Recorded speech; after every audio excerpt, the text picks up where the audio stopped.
green side up, green side down, lift and squat, gotta tear the ground. Hello everybody. Today I have a brand new album by Moby for you, which is called Resound New York City, and I have even two editions of it.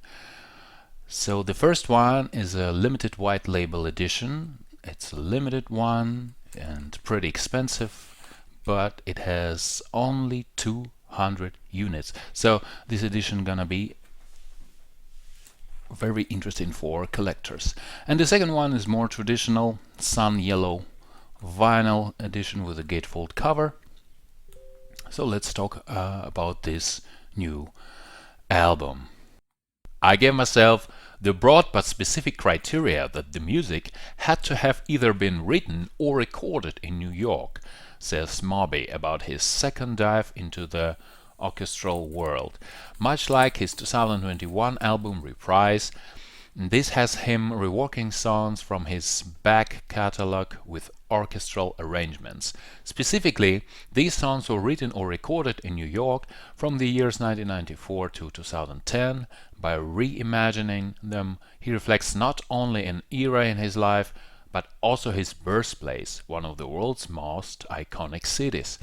Each of the legendary tracks on the album, including In My Heart, Southside, Perfect Life, Slipping Away, and When It's Called I'd Like to Die, has its own instrumental formation with analog synths and mellotron used alongside more traditional strings and brass.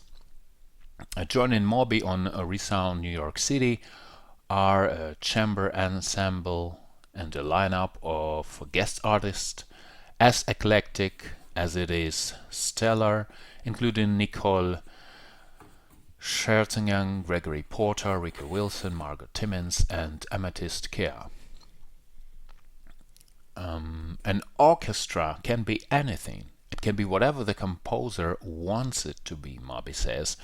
So rather than having every song receive the same orchestral treatment, I kind of built a bespoke orchestral approach for each song. As for his recollection of the era he's pulling from, he says, when you think of the 90s, Bill Clinton was president, the rave scene was this utopian, idyllic world, the Soviet Union had ended, climate change was just an idea for a book that Al Gore was going to write. Back then, making music was this celebration of the potential that our world had, that our culture had.